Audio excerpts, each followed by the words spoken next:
Bonjour Emmanuel Ducrot. Bonjour Dimitri, bonjour à tous. J'ai l'impression que la chronique se poursuit. Notre voyage en Absurdie, vous nous emmenez ce matin au pied des Alpes. Vous allez nous parler de la liaison ferroviaire Lyon-Turin. Alors c'est un vrai serpent de mer, ce tunnel de 57 km sous les Alpes, qui fait l'objet d'oppositions multiples depuis des années. Ah oui, ça fait 30 ans que ça dure. Chaque semaine ou presque, on peut ajouter un nouvel argument farfelu à l'inventaire à la Prévert des griefs contre ce tunnel. C'est la foire à la saucisse. À Grenoble, le week-end dernier, manif anti-tunnel. Le maire Éric Piolle a expliqué, je cite, c'est une citation, c'est important. Le tunnel revient à reporter à plus tard la nécessaire bascule du camion vers le train.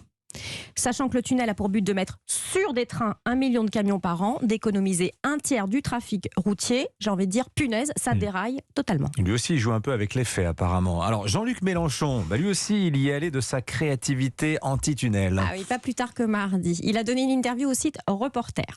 Il fustige le tunnel avec un argument dont je ne me suis personnellement toujours pas remise. Son gendre lui a dit, je cite, que c'est une catastrophe écologique parce que toute l'eau qui est dans les Alpes descend dans le trou qu'on creuse à 120 litres par seconde. On est en train de vider le contenu d'eau des Alpes. C'est une citation. D'où sort cette idée ? Je ne ferai pas l'insulte à nos auditeurs de rappeler à quoi ressemblent les Alpes. Ce ne sont pas une baignoire à fond plat avec un siphon. Je leur dirais plus factuellement que ça ne repose sur strictement rien.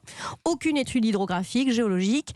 Mais l'eau, c'est un sujet à la mode. Alors si on peut rajouter une petite louche au dossier Lyon-Turin, pourquoi se gêner ? Sur un malentendu, comme on dit, ça peut marcher. Mais est-ce qu'il n'y a pas des arguments quand même valables contre ce tunnel, Emmanuel ? Il y en a un déjà, par exemple. Oui, c'est vrai, il y a déjà un tunnel. Mais il est étroit, il est vétuste, il n'a qu'une galerie. Ça veut dire qu'il ne répond plus aux critères de sécurité. Donc il faudrait le doubler et ça coûterait extrêmement cher. Sa capacité est limitée. Et puis surtout, il est en altitude ce tunnel. Alors que le nouveau tunnel, lui, il est au pied de la montagne. C'est ce qu'on appelle un tunnel de base.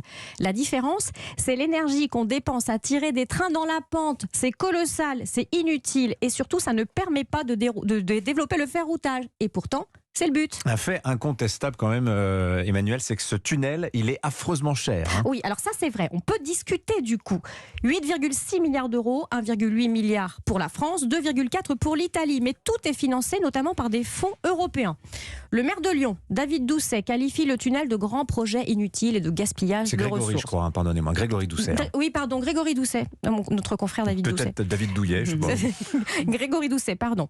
Mais inutile en quoi ? À un moment où la lutte contre le réchauffement est cruciale, supprimer les émissions d'1 million de camions des vallées alpines qui étouffent un tiers des camions en moins. On ne peut pas balayer ça d'un revers de main au motif du coût. Il faut savoir ce qu'on veut. Est-ce que tout ça peut faire capoter ce projet de tunnel ? Ça, c'est ça qui ne manque pas de sel, Dimitri. Parce que tout le monde fait comme s'il n'existait pas, ce tunnel. La construction est en cours. On en a déjà excavé un 5e.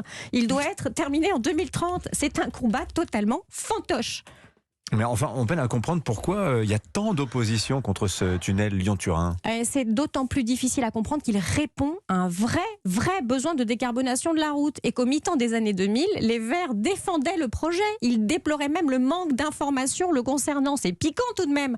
C'est toujours le cas des Verts locaux d'ailleurs, qui eux en veulent bien du tunnel. Mais depuis, l'anticapitalisme, l'idée de la décroissance ont façonné l'idéologie verte. Ah oui, un tunnel, c'est une ouverture au commerce, à l'échange.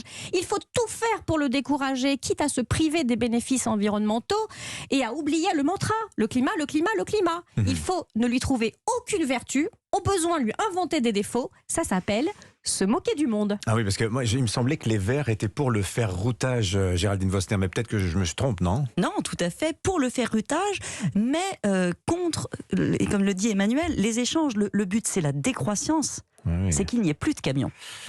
Merci, mesdames.